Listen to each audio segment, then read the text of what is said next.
Why is EdTPA a rubric language so difficult to understand?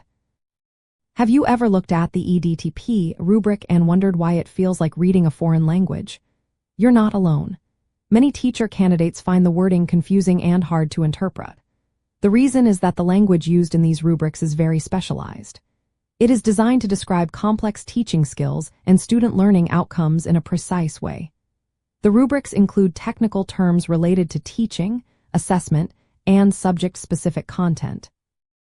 These words may not be familiar to everyone, especially new teachers. Another reason is that the rubrics are built with multiple performance levels. Each level describes slightly different skills or understanding.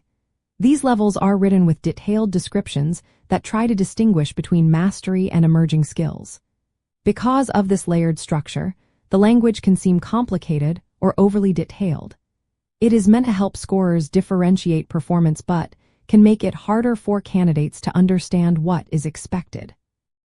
The rubrics also ask candidates to connect theory, research, and instructional planning. This means they need to show how their teaching is based on educational ideas and research. Explaining this clearly in a short commentary can be tricky. Candidates must also identify and support language demands like vocabulary, syntax, and discourse. These are academic language features that many teachers are not used to analyzing or describing. To make things more confusing, the wording often combines multiple criteria with words like and, or. This requires careful reading to understand what exactly is being asked. Candidates might read a sentence and wonder which part they need to focus on. Because of all these factors, candidates often spend a lot of time rereading the rubric to understand what they need to do.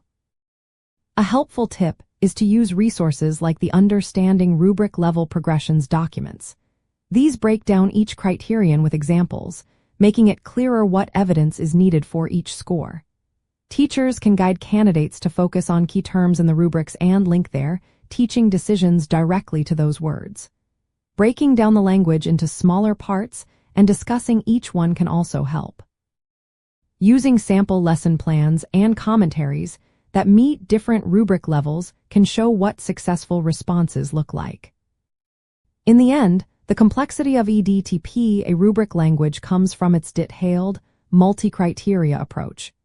It aims to capture the full scope of teaching and learning but can be confusing at first. With practice and guidance, candidates can learn to interpret the language more confidently and use it to improve their teaching and reflections.